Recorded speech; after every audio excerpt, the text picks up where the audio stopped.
हरे कृष्णा हरे कृष्णा। महाराष्ट्र के governor CP Radhakrishnan जी,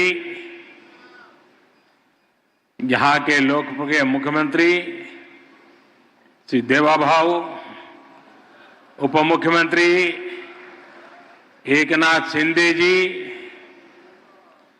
श्रद्धेय गुरुप्रसाद स्वामी जी, हेमा मालिनी जी, सभी सम्मानित अतिथि, भक्तगण, भाई और बहनों,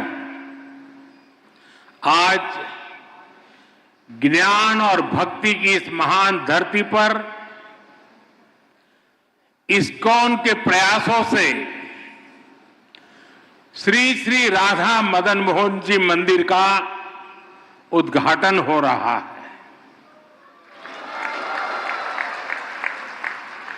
मेरा सौभाग्य है कि मुझे ऐसे अलौकिक अनुष्ठान में अपनी भूमिका निभाने का पुण्य प्राप्त हुआ है। ये इस्कॉन के संतों का अपार स्नेह और अपनापन है। श्रील प्रभुपाद स्वामी का आशीर्वाद है। मैं सभी पूज्य संतों का आभार करता हूं, उनके चरणों में प्रणाम करता हूं। मैं अभी देख रहा था श्री राधा मदन मोहन जी मंदिर परिषद की जो रूपरेखा है,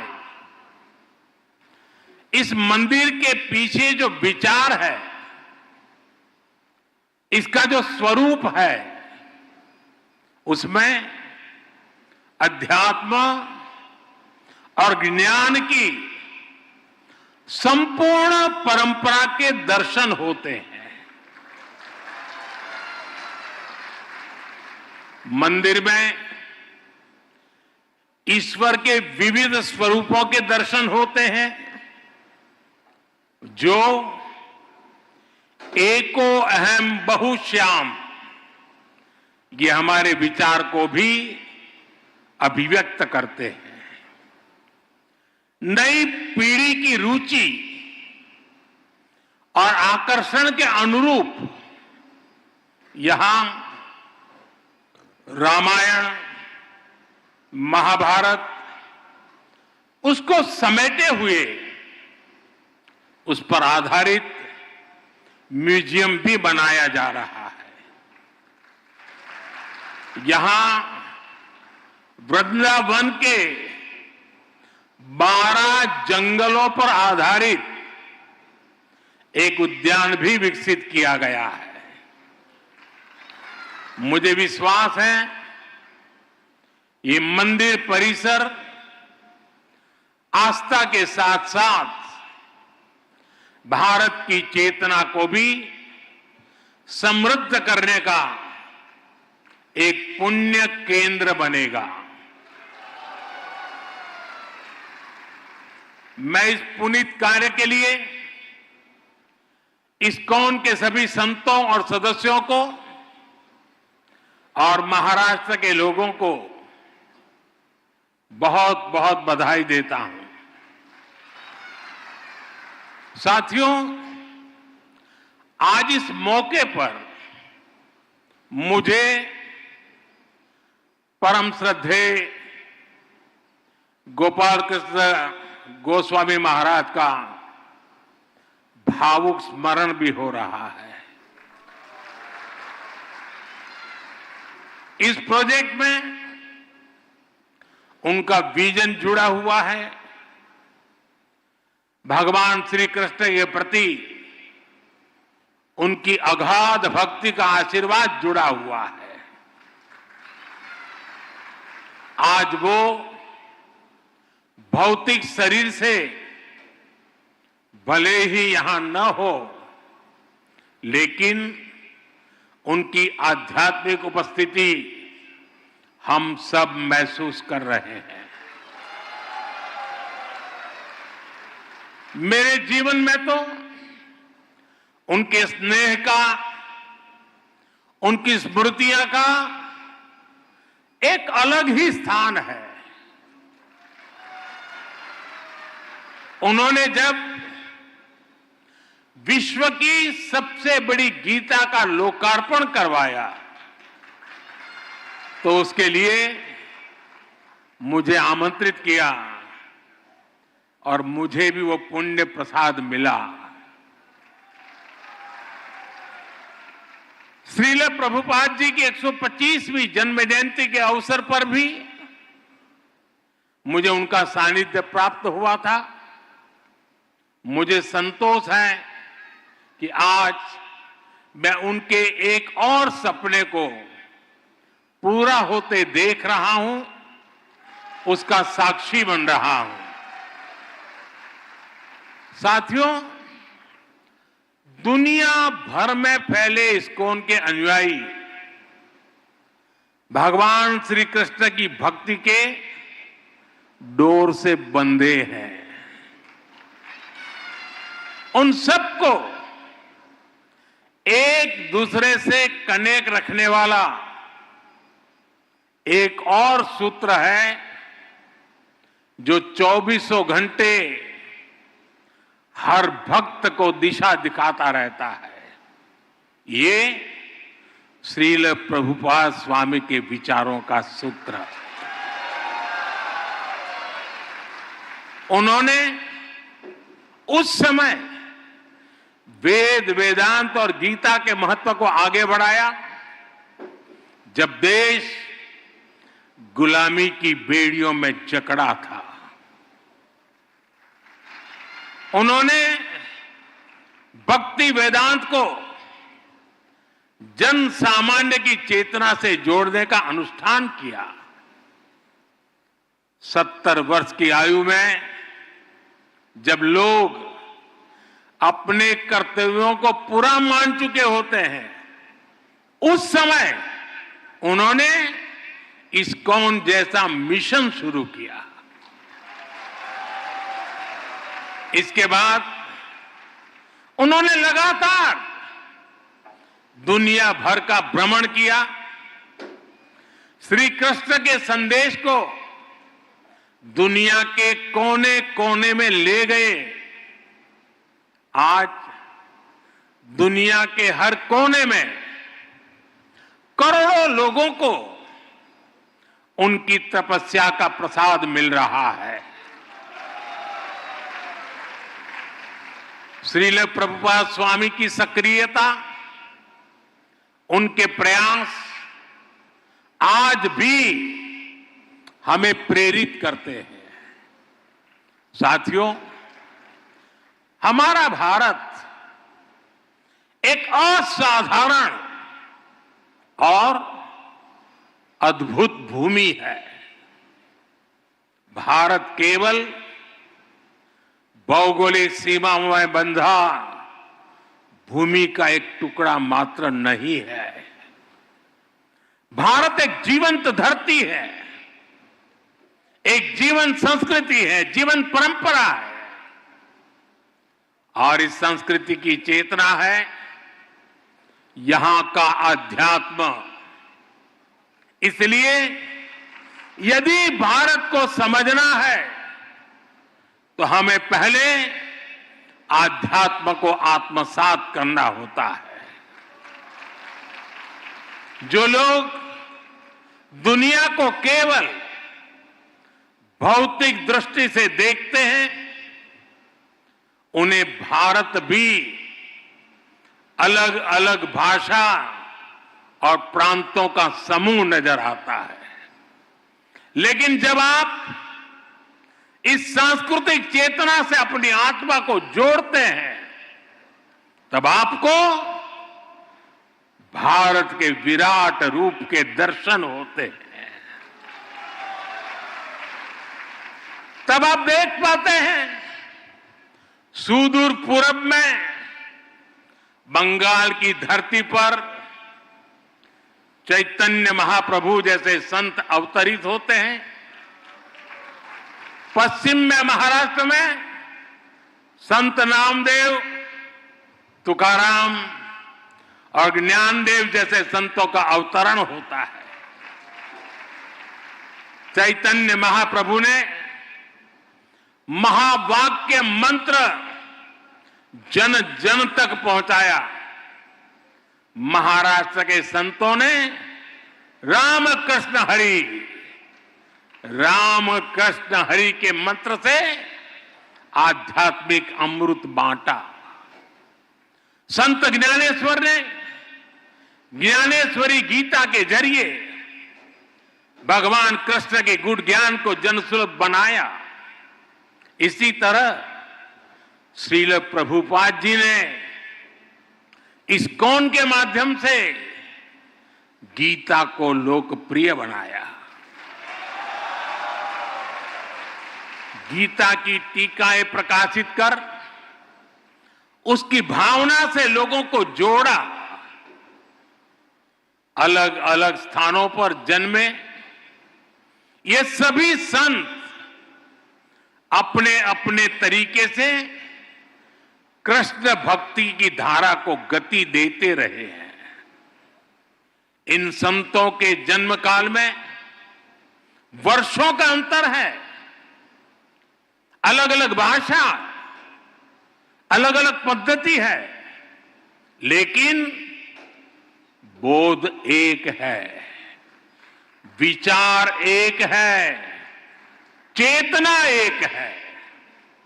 सभी ने भक्ति के प्रकाश से समाज में नए प्राण फूके, उसे नई दिशा दी, अविरत ऊर्जा दी।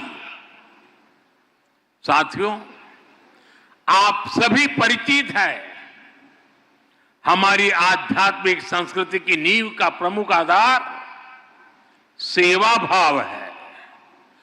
आध्यात्मिकता में जनार्दन सेवा और जन सेवा एक हो जाते हैं।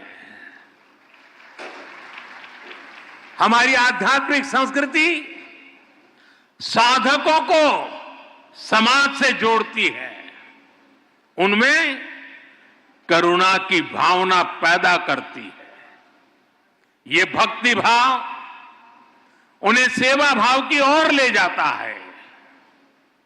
दातव्यमिति यद्दानम दीयते अनुपकारिणे देशे काले च पात्रे च तद दानम सात्विकम स्मृतम। श्री कृष्ण ने हमें इस शोक में सच्ची सेवा का मतलब बताया है। उन्होंने बृहद सुंदर तरीके से समझाया है कि सच्ची सेवा वही है जिसमें आपका कोई स्वार्थ ना हो। हमारे सभी धार्मिक ग्रंथों और शास्त्रों के मूल में भी सेवा भावना है। इस्कॉन जैसी इतनी विराट संस्था भी इसी सेवा भावना से काम करती है। शिक्षा, स्वास्थ्य और पर्यावरण से जुड़े कितने ही काम आपके प्रयास से होते हैं। कुंभ में इस्कॉन सेवा के कई बड़े कार्य कर रहा है। साथियों, मुझे संतोष है कि हमारी सरकार भी इसी सेवा भावना के साथ पूरे समर्पण से लगातार देशवासियों के हित में काम कर रही है।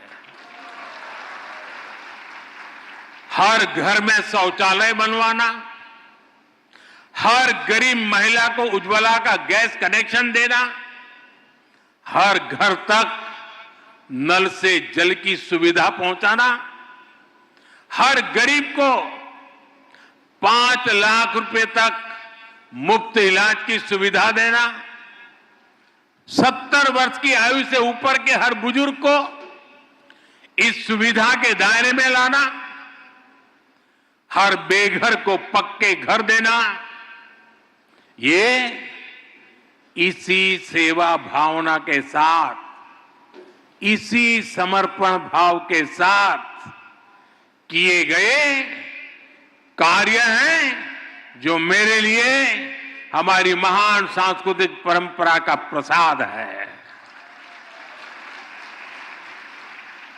सेवा की यही भावना सच्चा सामाजिक न्याय लाती है, सच्चे सेक्युलरिज्म का प्रतीक है। साथियों, हमारी सरकार कृष्णा सर्किट के माध्यम से देश के अलग अलग तीर्थों, धार्मिक स्थानों को जोड़ रही है। इस सर्किट का विस्तार गुजरात, राजस्थान, हरियाणा, उत्तर प्रदेश और उड़ीसा तक है। स्वदेश दर्शन और प्रसाद योजना के द्वारा इन स्थानों को विकसित किया जा रहा है। इन मंदिरों में भगवान श्री कृष्ण के अलग अलग रूपों के दर्शन होते हैं। कहीं वो बाल रूप में दिखते हैं तो कहीं उनके साथ राधा रानी की भी पूजा होती है। किसी मंदिर में उनका कर्मयोगी स्वरूप दिखाई देता है तो कहीं राजा के रूप में उनकी पूजा की जाती है। हमारा प्रयास है कि भगवान श्री कृष्ण के जीवन से जुड़े अलग अलग स्थलों तक पहुंचना और मंदिरों के दर्शन करना आसान हो। इसके लिए विशेष ट्रेनें भी चलाई जा रही है। इस्कॉन भी कृष्ण सर्किट से जुड़े आस्था के इन केंद्रों पर श्रद्धालुओं को लाने में जरूर सहयोग कर सकता है। मेरा आपसे आग्रह है कि आप अपने सेंटर से जुड़ने वाले सभी भक्तों को भारत में कम से कम 5 ऐसे स्थानों पर जरूर भेजें। साथियों, पिछले 1 दशक में देश में विकास और विरासत को एक साथ गति मिली है। विरासत से विकास के इस मिशन को इस्कॉन जैसी संस्थाओं का महत्वपूर्ण सहयोग मिल रहा है। हमारे मंदिर या धार्मिक स्थल तो सदियों से सामाजिक चेतना के केंद्र रहे हैं। हमारे गुरुकुलों का शिक्षा और कौशल विकास को बढ़ावा देने में अहम योगदान रहा है। इस्कॉन भी अपने कार्यक्रमों के जरिए युवाओं को प्रेरित करता है कि वो अध्यात्म को अपने जीवन का हिस्सा बनाए और अपनी परंपरा पर चलते हुए इस्कॉन के युवा साधक कैसे आधुनिक टेक्नोलॉजी को आत्मसात करते हैं, ये देखना और अद्भुत होता है। और आपका इंफॉर्मेशन नेटवर्क तो दूसरों के लिए सीखने योग्य है। मुझे विश्वास है इस्कॉन के सानिध्य में युवा सेवा और समर्पण की भावना से राष्ट्र हित में काम करेंगे। इस परिसर में भक्ति वेदांत आयुर्वेदिक हीलिंग सेंटर की सुविधा भी लोगों को मिलेगी। और मेरा तो मत है, दुनिया के लिए मैंने हमेशा संदेश दिया है, हील इन इंडिया।